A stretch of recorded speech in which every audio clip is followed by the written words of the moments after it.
Ce matin, je voudrais vous parler du fait d'être enraciné et fondé dans l'amour, ou de se laisser être enraciné et de se laisser être fondé par le Seigneur dans l'amour du Christ. Amen. En introduction, je voudrais poser un point d'interrogation. Voilà, un point d'interrogation. Et le point du point d'interrogation, il est posé sur votre cœur. Et vous posez certaines questions. En particulier celle-ci, c'est le Seigneur qui la pose. Mais quand le Fils de l'homme viendra, trouvera-t-il la foi sur la terre? Voilà. Avant de parler de ce que cela veut dire d'être enraciné et fondé, je veux poser ce point d'interrogation sur votre cœur. Quand le Fils de l'homme viendra, trouvera-t-il la foi sur la terre? Et ça, c'est à nous d'y répondre. Il y a un passage que j'aime beaucoup dans 2 Chroniques 16:9. Ça nous dit ceci. Je m'imagine Dieu dans le balcon du ciel qui se penche et qui regarde à nos vies, à ce que nous sommes, à ce que nous disons, à ce que nous faisons. Et il est écrit, 2 Chroniques 16:9, « Car l'Éternel étend ses regards sur toute la terre, ou promène ses regards sur toute la terre, pour soutenir ceux dont le cœur est tout entier à lui, ou ceux dont le cœur est enraciné et fondé dans l'amour du Christ. » Un autre verset également, Ézéchiel 22:30, c'est une question que je vous pose. Est-ce qu'on fait partie de ces hommes-là, de ces femmes-là dont Ézéchiel parle quand il est écrit « Je cherchais parmi eux un homme qui éleva un mur ». C'est Dieu qui parle au travers du prophète, qui se tint à la brèche devant moi en faveur du pays, afin que je ne le détruise pas, et je n'en trouvais point. Voilà, on a Dieu comme ça qui cherche des hommes, qui cherche des femmes dont le cœur est entier à lui et qui n'en trouve pas. Le Christ qui pose la question, est-ce qu'il trouvera la foi quand il reviendra? Et ce dernier verset, s'il pouvait retentir dans notre cœur, c'est Ésaïe. « Puis j'entendis la voix du Seigneur disant, qui enverrai-je? Et qui marchera pour nous? Je répondis, me voici, envoie-moi. » Amen. Et ça, j'espère que ce sera la conclusion qu'on en tirera chacun de cette méditation. Voilà, je voulais dire que Dieu, il ne cherche pas des talents. Dieu ne cherche pas des programmes. Dieu ne cherche pas, premièrement en tout cas, des structures. Il cherche simplement des hommes, des femmes qui sont disponibles pour le servir et servir son Église. Parce que les deux vont de pair. Nous le servons et nous servons les autres. Les deux vont de pair. Diras-tu, me voici à cet appel. J'aimerais qu'on prenne le texte central là, de cette méditation, c'est dans Éphésiens, et c'est Paul en fait qui parle d'être enraciné et qui parle d'être fondé. Il en parle dans Éphésiens, il en parle aussi dans Colossiens 2, versets 6 et 7, il parle d'être enraciné et fondé. C'est quelque chose qui est cher à son cœur, et là il en parle aussi aux Éphésiens. Et avant d'en parler, il a cette posture suivante. Il dit, Éphésiens 3, versets 14 et 15, « Je fléchis les genoux devant le Père, duquel toute famille, dans les cieux et sur la terre, reçoit son nom. » Donc là, Paul parle déjà, quand il va parler juste après d'être enraciné et fondé, c'est dans une posture de prière. C'est dans une posture où on fléchit les genoux, où on se plie devant l'autorité du Père. Ça, c'est pas accessoire. C'est pour être enraciné, pour être fondé, ou pour se laisser être enraciné, se laisser être fondé, il y a besoin d'un homme à genoux, il y a besoin d'une femme à genoux. Si tu veux être enraciné, si tu veux être fondé sur Christ, ça passe par la prière. Et d'abord, ça passe par la prière d'un seul, du Christ, qui a intercédé pour nous. C'est grâce à sa prière. Qui les condamnera? Christ est mort, bien plus, il est ressuscité, il est à la droite de Dieu, il intercède pour nous. Il est toujours vivant pour intercéder en notre faveur. Amen. Ça passe d'abord par la prière du Christ, et là, ça passe par la prière de l'apôtre, et c'est aussi notre prière. Et sans prière, impossible d'être fondé et enraciné dans le Christ Jésus? Est-ce que c'est déjà ce que l'on souhaite? Est-ce que déjà notre désir, c'est d'être fondé en lui? Et est-ce que c'est d'être enraciné? Parce que le christianisme, avant tout, c'est une histoire de désir. Vous regardez David, ce qui a fait que David était David, c'est 1, la grâce de Dieu, et 2, ses désirs pour Dieu. Et parce que David était un homme selon le cœur de Dieu, rempli de désirs pour Dieu, et parce que la porte de la grâce était ouverte, même pour lui, mais malgré ses péchés, malgré le fait qu'il fût, des fois il le dit, idiot ou stupide, comme ça nous a été rappelé, eh bien parce qu'il y avait la prière, parce qu'il était réceptif à la grâce, parce qu'il fléchissait le genou, il a su être enraciné, il a su être planté et il a accompli toutes les volontés de Dieu. Amen, c'est ce qui est écrit. Paul continue, je fléchis le genou, je prie. Et ce matin, nous fléchissons les genoux, les ministères fléchissent les genoux, le Christ Jésus intercède pour nous, afin qu'il nous soit donné, selon la richesse de sa gloire, d'être puissamment fortifiés par son esprit dans l'homme intérieur. C'est pour ça qu'on vient à l'église, pour être fortifié dans l'être intérieur. On ne vient pas pour faire beau, on ne vient pas pour avoir l'apparence de la piété, on ne vient pas pour soulager sa conscience uniquement, même si c'est bon d'avoir la conscience soulagée. On vient pour être fortifié par les grandes eaux de son esprit dans l'être intérieur. Même si mon être se dégrade, eh bien mon être intérieur se renouvelle, en sorte que Christ habite dans vos cœurs, dans nos cœurs par la foi. Voilà. Ce qu'on veut, c'est que Christ habite dans nos cœurs par la foi. On ne vient pas pour porter bien haut le nom d'une nouvelle religion. On vient pour que Christ, le nom de Christ, soit porté bien haut dans nos vies. Et on vient aussi pour que Christ soit debout sur notre cœur. Amen. Moi, je crois quand il est écrit que toute terre que foulent nos pieds nous appartient, je crois qu'il ne s'agit pas de nous. Je crois qu'il s'agit de Christ. Et notre cœur, si le pied du Christ est posé sur notre cœur, je crois que notre cœur lui appartient. Que Dieu soit béni. Afin qu'étant enraciné et fondé dans l'amour, vous puissiez comprendre avec tous les saints quelle est, on l'aime ce verset, la largeur, la longueur, la profondeur et la hauteur, et connaître l'amour de Christ qui surpasse toute connaissance, en sorte que vous soyez remplis jusqu'à toute la plénitude de Dieu. Amen. Je veux connaître la grandeur de Dieu. Vous savez ce qu'il y a au-dessus de la grandeur de Dieu? La grandeur de Dieu. Que Dieu soit béni.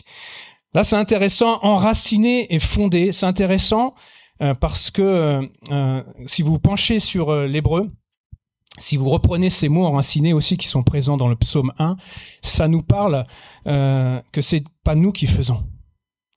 C'est des mots qui sont passifs. C'est-à-dire que c'est quelqu'un qui nous enracine et que c'est quelqu'un qui nous fonde. C'est pas nous qui nous enracinons nous-mêmes. C'est pas nous qui nous fondons nous-mêmes. C'est quelqu'un et c'est Dieu. Amen. C'est Dieu qui nous enracine. Il y a même dans le psaume 1, quand il est question d'être un arbre planté, il y a cette notion d'avoir été déraciné d'un endroit où l'on ne devait pas être pour être enraciné dans l'endroit où nous sommes appelés à être. Et nous sommes appelés à être en Christ. Amen.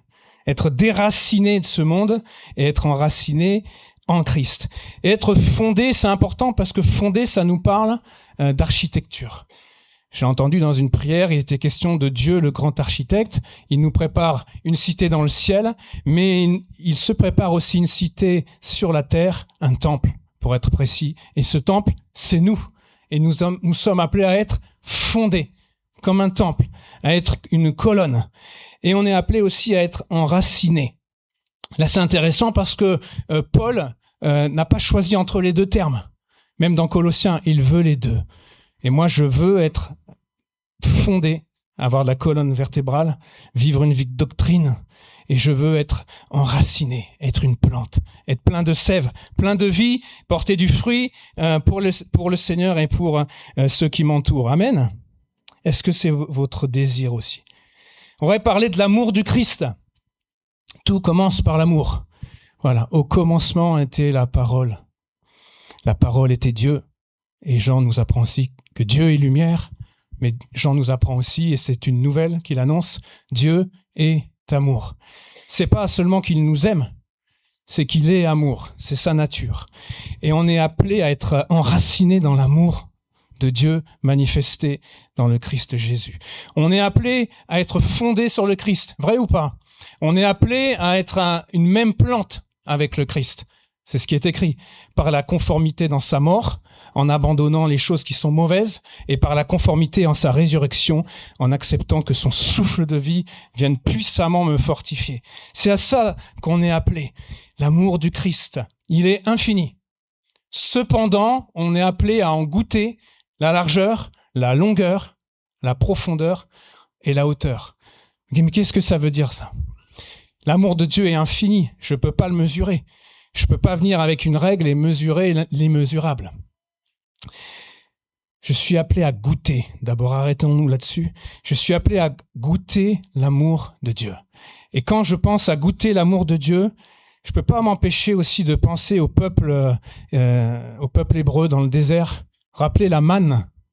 Quand ils goûtaient la manne, au début, quand ils goûtaient la manne, symbole de la grâce de Dieu, de la fraîcheur de Dieu, de son amour, c'est écrit que pour eux, dans leur bouche, c'était comme un gâteau de miel. Vous l'avez lu? C'était bon, je l'appelle ça le macroute du ciel. Voilà, plein de miel, là, vous voyez là? C'était comme un gâteau de miel. Mais avec le temps, va tout s'en va, comme dit Léo Ferré, avec le temps, eh bien, ce n'était plus le goût d'un gâteau de miel. La Bible nous dit que c'était le goût d'un gâteau à huile. Voilà, la fougasse provençale.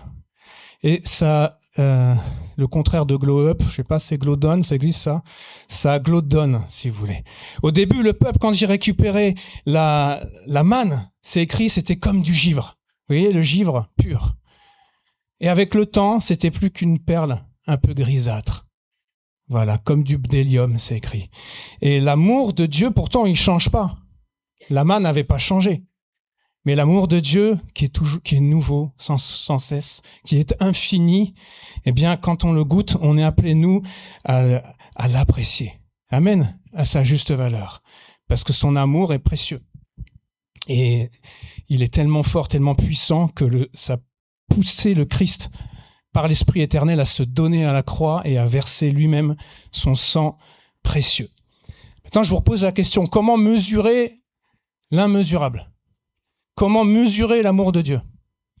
Comment goûter, comment vouloir mesurer la largeur, la longueur, la profondeur et la hauteur? C'est impossible. Pourtant, on est invité à le faire. Il y a quelqu'un qui s'appelle Ératosthène. Ça vous dit quelque chose?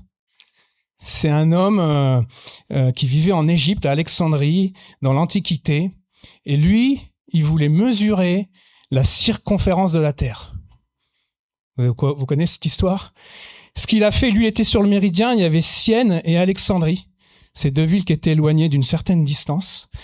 Et il s'est dit, je vais mesurer, parce que quand je suis à Sienne, quand le soleil est au zénith, la lumière tombe dans le puits, et la lumière, elle tombe de façon rectiligne, elle est pile au-dessus. Il n'y a pas d'ombre. Ce que je vais faire, il dit, je vais mesurer sur le même méridien, il ne savait pas que c'est le même méridien, mais je vais mesurer sur Alexandrie s'il y a de l'ombre, à la même heure, le même jour, le solstice d'été. Et c'est ce qu'il va faire, il va prendre cette mesure, et il va s'apercevoir qu'il y a une ombre de 7,2 degrés, et vu que la Terre est un cercle, et fait 360 degrés, par des calculs, il va trouver que la Terre fait 40 000 kilomètres de circonférence, dès l'Antiquité. Et aujourd'hui, quand on vérifie ces calculs, on s'aperçoit qu'il est tombé extrêmement juste. Voilà, il s'est servi de la mesure entre Alexandrie et Sienne, de cet angle à 7,2, et surtout d'un bâton qui s'appelle un gnomon, qu'il avait planté à Alexandrie, et l'ombre que projetait ce bâton lui a permis, parce qu'il l'a mesuré, vous voyez où je veux en venir, parce qu'il a mesuré, ça lui a permis de comprendre quelle était la circonférence du globe terrestre. Et le gnomon qui nous a été donné par le ciel, c'est la croix. La croix en hébreu, ça veut dire l'ombre du cœur, si vous prenez le mot. Et la croix est l'incarnation de Jésus-Christ parce que Jésus-Christ est Dieu qui s'est fait homme, parce qu'il est Emmanuel, il nous a donné à voir, il nous a donné à entendre, il nous a donné à toucher. C'est ce que dit l'apôtre Jean, ce que nos yeux ont vu, ce que nos oreilles ont entendu, ce que nos mains ont touché concernant la parole de vie. Et la parole de Dieu s'est faite chair. Il nous a été donné l'incarnation, il nous a été donné la croix pour que l'on puisse, comme dit Galilée, mesurer le mesurable, pour mesurer l'incommensurable. Parce que quand je regarde Christ, je vois Dieu. Celui qui me contemple le Père. C'est ce que dira Jésus-Christ à Philippe. Et en regardant le Christ, je peux, par ses paroles, par ce qu'il a fait, comprendre, recevoir l'amour de Dieu. La croix de Golgotha, mes amis, mes frères, elle a projeté une ombre sur la terre. Et elle couvre toute la terre. Une nuée comme ça, glorieuse, qui nous permet de découvrir qui est l'éternel Dieu au travers du Fils de Dieu. Que Dieu soit béni. Amen. Il nous a donné un gnomon, il nous a donné la croix, et pour qu'on puisse aussi goûter l'amour de Dieu, il nous a donné le Saint-Esprit, qui nous donne, c'est écrit, les arts de l'Esprit. Celui qui nous a fait pour cela, c'est Dieu qui nous a donné les arts de l'Esprit. Les arts, c'est un acompte. Dieu nous a fabriqués, nous a refabriqués en Christ. Il a fait de nous une nouvelle création pour qu'on soit fondé, enraciné en lui. Et pour preuve, il nous a donné le Saint-Esprit. Et avec le Saint-Esprit sur la terre, il nous a donné les communications du Saint-Esprit pour qu'on puisse déjà goûter à l'amour du Père. Parce que quand le Saint-Esprit est en moi, l'amour du Père est répandu dans mon cœur. Et je peux goûter la largeur, la longueur, la profondeur et la hauteur. Amen. La croix, que Dieu soit béni. Et j'ai un acompte. Voilà. Alors c'est bon, mais je sais que j'aurai encore mieux dans le ciel. C'est un acompte qui m'est donné comme gage, comme garantie, que je rejoindrai mon Seigneur dans le ciel. Et je dis merci, Seigneur, pour les prophéties. Je dis merci, Seigneur, pour les prédications. Merci pour les dons de langue. Merci pour les interprétations. Merci pour les dons de l'Esprit sur la terre. Mais les prophéties prendront fin. Les langues cesseront, la connaissance disparaîtra, car nous connaissons en partie, par certaines mesures, nous prophétisons en partie, mais quand ce qui est parfait, c'est-à-dire le Christ sera venu ou revenu, ce qui est partiel disparaîtra. Aujourd'hui, nous voyons au moyen d'un miroir, d'une manière obscure encore, mais alors, nous le verrons face à face. Aujourd'hui, je connais en partie, mais alors je le connaîtrai comme j'ai été connu. Amen. Ça, c'est fabuleux. Je le connaîtrai comme il m'a connu. Et c'est écrit que l'Esprit de Dieu sonde tout. Il sonde les cœurs, il sonde les reins. Il pénètre de loin notre pensée. Il sait tout de nous. Et dans le ciel, quelque chose de merveilleux, on connaîtra tout de Dieu. Je le connaîtrai comme il m'a connu. Je connaîtrai sa largeur, sa longueur. Je connaîtrai sa profondeur et je connaîtrai sa hauteur. Et je connaîtrai la grandeur de Dieu et ce qu'il y a au-dessus de la grandeur de Dieu, c'est-à-dire la grandeur de Dieu. Amen. Pour ça, sur la terre, il faut que je me laisse être fondé. Cette image que je voudrais vous donner, c'est être fondé dans l'amour, sur l'amour de Dieu. Et l'idée, en fait, c'est le cœur de ce message, si vous revenez avec moi, c'est de vous dire, sois une colonne. Soyez une colonne.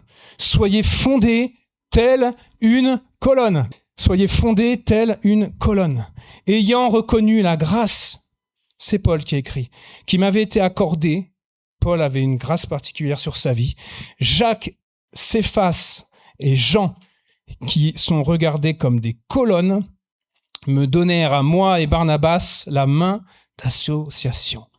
Les hommes de Dieu, les femmes de Dieu sont appelés à être des colonnes. Quand je dis femmes de Dieu, hommes de Dieu, je parle d'hommes et de femmes qui ont une intimité avec le Seigneur. C'est-à-dire tout un chacun ici, nous sommes appelés à être des colonnes. Amen. Dans la maison de notre Dieu. Celui qui vaincra, je ferai de lui une colonne dans le temple de mon Dieu, et il n'en sortira plus. J'écrirai sur lui le nom de mon Dieu et le nom de la ville de mon Dieu. Une colonne, ça ne bouge pas d'1 centimètre. Une colonne, ça survit à tout. Une colonne ne sort pas du temple. Une colonne, elle est constante. Une colonne, elle n'a pas une vie spirituelle en dents de scie. Une colonne, elle a des épaules pour porter. Une colonne, elle n'a pas une vie spirituelle où c'est un élan le lundi et des abandons le mardi. Mais c'est une fidélité dans la durée. Une colonne, c'est un repère stable pour tous. Une colonne, c'est aussi une colonne qui est associée à une autre colonne. Voilà. Il faut plusieurs colonnes pour qu'il y ait un temple. Les questions de colonnes dans la Bible, 1 Roi 7, 21, c'est Boaz et Jachin. Vous connaissez ? Il dressa les colonnes dans le portique du temple. Il donna à la colonne de droite le nom de Jachin et à la colonne de gauche le nom de Boaz. Ce qui veut dire « il affermira » pour Jachin et en lui est la force. Pour te dire quoi ? C'est Dieu qui veut t'affermir. C'est Dieu qui veut te fonder. C'est Dieu qui veut te donner la force. Et être une colonne, quelqu'un de stable, un chrétien discipliné, stable dans sa maison, c'est lui qui le fait à partir du moment où on le laisse faire. Amen. C'est lui qui nous a fait pour cela. Est-ce que vous êtes d'accord avec ça ? Amen.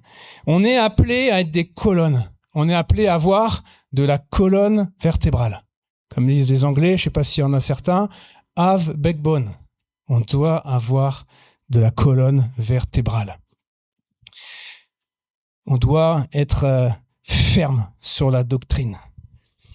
Et pour être une colonne aussi, on a besoin d'accepter ce que la Bible appelle la communion fraternelle. Vous vous rappelez Moïse, quand il priait, il fallait qu'il lève les mains pour que Israël gagne contre Amalek, vous connaissez. Et si je veux être spirituel, Israël, et non plus charnel comme Amalek, il faut que mes mains restent levées. Mais mes mains ne peuvent pas être levées sans le secours de mes frères, de l'intercession de mes frères, de l'intercession de mes sœurs. Et il a fallu pour Moïse, Aaron et Hur, et leur intercession fidèle pour que les mains de Moïse soient debout et qu'il y ait la victoire. Il n'y a pas de victoire sans prière. Amen. Je veux avoir la victoire. Donc je veux entrer dans une vie de prière, être stable. Paul dira à Timothée, il faut que tu saches, si je tarde, comment il faut te conduire dans la maison de Dieu, qui est l'église du Dieu vivant, la colonne et l'appui de la vérité. La colonne, elle est posée sur un fondement. À son sommet, il y a ce qu'on appelle un chapiteau. Vous savez ce qui est sculpté, fleuri. Et le chapiteau permet de tenir le toit et le fronton. Et sur le fronton, on peut écrire ce qu'on veut. Et l'Église, elle est appelée à être une colonne, tenir droit, être fondée sur Christ et être la colonne et l'appui de la vérité. On ne pourra pas faire connaître le message de l'Évangile autour de nous, comme quoi Jésus sauve, comme quoi Jésus guérit, comme quoi Jésus baptise dans le Saint-Esprit et comme quoi Jésus revient. Ces vérités, l'Évangile aux 4 angles ne pourra pas être porté à son summum s'il n'y a pas de colonne, des repères stables dans l'assemblée. Il faut que tu saches, si je tarde, dira Paul à Timothée, comment il faut te conduire dans la maison de Dieu, qui est l'église du Dieu vivant, la colonne et l'appui de la vérité. Et Christ pourrait nous dire la même chose. Il faut que l'on sache, même si je tarde à revenir, il faut que tu saches comment te conduire dans la maison de Dieu. Que Dieu soit béni. Tellement de choses qu'on pourrait dire, mais on est appelé à être le temple de Dieu. Ne savez-vous pas que vous êtes le temple de Dieu, que l'Esprit de Dieu habite en vous? En lui, vous êtes édifiés pour être une habitation de Dieu en esprit. Amen. Je veux être fondé. Plusieurs exemples de ce que signifie être une colonne, mais c'est une présence fidèle. Être là sans qu'on y soit poussé, à part par le Saint-Esprit, par l'accueil que l'on fait aux autres, être un repère stable pour un nouveau venu, vers qui un nouveau venu peut se tourner, par un service discret, accepter une responsabilité, faire les choses sans qu'on nous le demande. On appelle ça bias for action. Je vois un truc qui traîne, je le ramasse, je suis présent pour que le lieu tienne debout. Par une parole qui encourage, qui édifie, par une solidité doctrinale, pour pas être ballotté et emporté à tout vent de doctrine. On bâtit pas la maison en paille, comme les 3 petits cochons, mais on bâtit une maison en pierre, pour faire simple, et par surtout la main d'association. Voilà. Vous avez vu ces enfants qui découpent l'image d'un homme sur des papiers qu'ils ont repliés, et quand ils les déplient, ça forme une guirlande. Mais si chacun ici s'évertue à ce que la silhouette de Jésus-Christ soit découpée en lui pour que ce qui n'est pas de Christ soit ôté, et qu'il y a Christ et rien que Christ dans leur vie. Et si chacun accepte, comme cette guirlande, à donner la main à l'autre, eh bien on peut déplier et faire une belle guirlande et être un temple pour Dieu. Que Dieu soit béni. La main d'association. Pas d'association, pas de temple. Une colonne ne suffit pas à porter le temple, il faut plusieurs colonnes. Que Dieu nous aide. Je veux être fondé, je veux tenir debout. Et le Seigneur me fera tenir debout. Par la grâce de Dieu, je suis ce que je suis. Par la grâce de Dieu, nous sommes ce que nous sommes. Et Dieu a choisi de faire de nous des colonnes. Et Dieu a aussi choisi de faire de nous une colonne, mais de faire de nous, comme dit Baudelaire, un vivant pilier, c'est-à-dire un arbre. Voilà, oui pour la doctrine, oui pour la solidité, oui pour le minéral, oui pour le côté dur, oui pour la colonne vertébrale, le solide. Quand je dis dur, c'est dans le bon sens du terme, mais aussi être comme un arbre. Psaume 1, verset 3. Il sera comme un arbre planté près d'un courant d'eau qui donne son fruit en sa saison et dont le feuillage ne se flétrit pas. Tout ce qu'il fait lui réussit. Il sera comme un arbre qu'on a déraciné et qu'on a planté au bon endroit. Et s'il est en Christ, cet arbre, il donnera son fruit en sa saison. Il y a des saisons, il n'y a pas de fruits. On ne va pas pleurer. Il y a chaque chose en son temps. Il y a des saisons, il y a du fruit. Merci Seigneur. Il y a des cycles comme ça, des saisons. Mais moi, je suis planté près du courant d'eau. Soyons une église plantée près du courant d'eau, du Saint-Esprit. Tout ce qu'il fait lui réussit.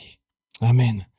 Remarquons la nuance avec l'image précédente. La colonne, c'était la solidité minérale. Là, c'est la vie végétale. Ça pousse, ça respire, ça fait des feuilles, ça fait du fruit. Ça change par rapport aux saisons, mais en même temps, ça ne change pas, parce que c'est toujours au même endroit. Il y a des circonstances différentes, il y a des temps différents, mais c'est toujours le même arbre, et c'est toujours le même courant d'eau. Et l'Église, c'est ça, elle change. Les feuillages changent, les couleurs changent. Les feuilles en automne ne sont pas les mêmes que la couleur des feuilles au printemps. Voilà, ça change. Les bourgeons, c'est pas la fleur. Et la fleur, c'est pas le fruit. Et ce qu'Albertville était en 1970, c'est pas ce qu'elle sera en 2030 si le Seigneur n'est pas revenu. C'est pas ce qu'elle a été en 1990. C'est pas ce qu'elle a été en 2005. C'est pas ce qu'elle a été en 2010. C'est pas ce qu'elle sera en 2028. Mais qu'elle reste cet arbre planté près du courant d'eau. Que Dieu soit béni. Un arbre, il y a toute la partie invisible. Vous les regardez là par la fenêtre. Tout ce que vous voyez en dehors, il y a la même chose au-dedans. Voilà. S'il n'y a pas de racines, première tempête et l'arbre est abattu. S'il n'y a pas de vie intérieure cachée, s'il n'y a pas autant de temps passé avec Christ dans le privé, dans le caché, dans le secret, sans que ça se voie, eh bien, moindre épreuve, l'arbre sera par terre. Un arbre, il y a cette dimension qui est invisible, les racines, le temps caché de la prière, de la parole méditée, de la communion avec Dieu, sans laquelle rien de solide ne pourra jamais porter de fruits visibles. Voilà, des racines montent la sève. C'est une vie invisible, la sève, sauf si on la perce, comme ça. On perce l'arbre et on voit la sève qui sort. Mais la sève, elle est intérieure, elle est invisible. Et la vie du Saint-Esprit en nous, c'est la même chose, elle circule. C'est invisible, mais c'est là. Et ça permet au tronc, aux branches, de porter la vie et à l'arbre d'être vert. Sans sève, l'arbre est mort, même en étant debout. On peut être une église toujours debout, on peut toujours avoir notre nom marqué sur la devanture, même si les lettres se sont un peu obscurcies. Ça suffit pas. Il faut la lumière du Saint-Esprit. Amen. Que Dieu soit béni. Il faut briller. Il faut que la sève fasse son mouvement à l'intérieur de nous, le Saint-Esprit, pour produire du fruit. Ils porteront encore des fruits dans la vieillesse. Psaume 92, 15. Ils seront pleins de sève et verdoyants. Quand un arbre il est bien enraciné, eh bien, il ne s'épuise pas avec l'âge. C'est vrai pour une église, C'est vrai pour une nation, c'est vrai pour un individu. Quel que soit l'âge, eh bien, si on est en l'Éternel, on est rajeuni dans l'être intérieur. Amen. Il est celui qui ne vieillit pas. En tout cas, il s'est présenté comme ça à Abraham. Il n'y a rien d'étonnant qui vienne de lui. Il est celui qui ne vieillit pas. Il est toujours jeune, notre Seigneur. Et il veut que nous aussi, on soit toujours renouvelés. Ésaïe compare les croyants à des arbres. Ça, c'est intéressant. C'est écrit « On les appellera des térébinthes de la justice, une plantation de l'Éternel pour servir à sa gloire. » C'est-à-dire que le croyant, il est appelé à être une plantation. On n'est pas appelé à être ce que j'appelle un isolé plein vent. Vous savez ce que c'est un plein vent ? Vous êtes déjà promené comme ça en voiture, vous regardez sur le côté et au milieu du champ, il y a un arbre qui est tout seul. Alors c'est très beau, c'est poétique, ça parle de solitude, de mélancolie au coucher du soleil, mais le chrétien, il n'est pas appelé à être tout seul au milieu d'un champ. Le chrétien, il est appelé à être un arbre au milieu d'une plantation. On les appellera des térébinthes de la justice, une plantation de l'Éternel pour servir à la gloire de l'Éternel. Ah, c'est ce que Dieu veut, une église comme une plantation, non une plantation de plantes fragiles à la première épreuve, mais des térébinthes de la justice. Amen. Que Dieu soit béni. Voilà, donc je disais, il faut être une colonne, aimer la doctrine, et il faut être aussi plein de vie. Voilà, ça me rappelle Psaume 2, quand il est écrit, vous savez, servez l'Éternel avec crainte, avec tremblement. Ça, c'est la colonne. Et Psaume 100, verset 2, servez l'Éternel avec joie. Entrez avec allégresse dans sa présence. Ça nous parle d'être un arbre. Psaume 1, c'est écrit « Embrassez le Fils » ou une autre traduction « Embrassez la doctrine ». Et c'est ça qu'on a besoin, de doctrine et de chair, de colonne vertébrale et de muscles et de tendons et de souplesse. Il nous faut les deux. Un corps qui n'a pas de squelette, c'est un mollusque. Et l'Église n'est pas appelée à être un mollusque. On a besoin du squelette et on a besoin de la chair. Amen. Que Dieu soit béni. Il me faut le squelette. Vous savez, à la Genèse, Dieu a commencé par créer les minéraux. Vrai ou pas ? Ensuite, il a créé quoi ? Les végétaux. Vrai ou pas ? Ensuite, il a créé quoi ? Les animaux. Et ensuite, qu'est-ce qu'il a créé ? L'homme. Voilà. J'ai besoin de la colonne minérale. J'ai besoin d'être comme un arbre, le végétal. Pour ne plus être comme un animal, être charnel, mais être comme un Adam, dans le sens noble du terme, un fils de Dieu, une fille de Dieu. Amen. Voilà, je veux être une colonne, je veux être comme un arbre, je veux être spirituel et non plus charnel. Que Dieu soit béni. En fait, je veux du cadre et je veux du cœur. Je veux à la fois être comme l'apôtre Pierre, le côté un peu carré, et en même temps comme l'apôtre Jean, l'oreille contre le cœur du Christ. Comprenez ? Il me faut les deux. Je veux la foi, je veux les œuvres de la foi. Je veux la colonne vertébrale, je veux la chair, je veux le cadre, je veux le cœur. Je veux la doctrine qui redresse, je veux l'amour qui aime, je veux les liens d'humanité et je veux les liens spirituels qui viennent d'en haut. Que Dieu soit béni. Alors c'est mon appel, l'appel de Dieu. Est-ce que tu seras celui-là ? Est-ce que tu veux laisser Dieu faire de toi une colonne ? Est-ce que tu veux le laisser faire de toi un arbre ? Je le fais sous forme de prédication, mais ça aurait pu être un don spirituel ce matin. Est-ce que tu veux que je te plante dans l'amour du Christ ? Est-ce que tu veux que je te fonde, pourrait nous dire l'Éternel, sur le rocher ? Est-ce que tu en as assez de la vie spirituelle en dents de scie ? Est-ce que tu veux être stable ? Est-ce que tu veux marcher de progrès en progrès ? Est-ce que tu veux que mon témoignage soit parfaitement établi en toi ? Il a établi un témoignage en Jacob, il a mis une loi en Israël et il a ordonné à nos pères de l'enseigner à leurs enfants. Il a mis un témoignage en toi pour que tu deviennes un Israël, pour que tu deviennes une femme spirituelle, un homme spirituel. Il a établi son témoignage en toi. Il n'a pas juste glissé en toi comme on jetterait un prospectus dans une boîte aux lettres, la boîte aux lettres de ton cœur. Il a gravé sa loi en toi. Il a enlevé de ton corps le cœur de pierre, il a mis un cœur de chair, il a écrit en toi sa loi. Il veut faire de toi une colonne et veut écrire « Tu es à moi ». Si du moins vous demeurez fondés et inébranlables dans la foi, sans vous détourner de l'espérance de l'évangile que vous avez entendu. Voilà, il faut ne pas se détourner de la parole de l'évangile, de l'espérance de l'évangile et laisser cette parole faire son travail en nous. C'est pour ça qu'on vient le dimanche.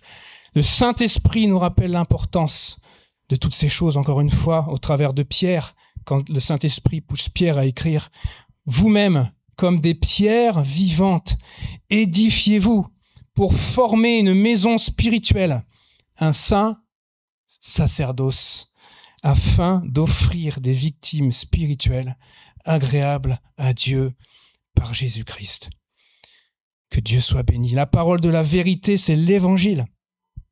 Cette parole, elle est parvenue jusqu'à vous, Paul aux Colossiens. De même qu'il est aussi dans le monde entier, où il porte du fruit et va grandissant, comme il l'a fait au milieu de vous. Vous avez vu, il y a toujours les deux choses, le minéral, le végétal, le solide et le vivant.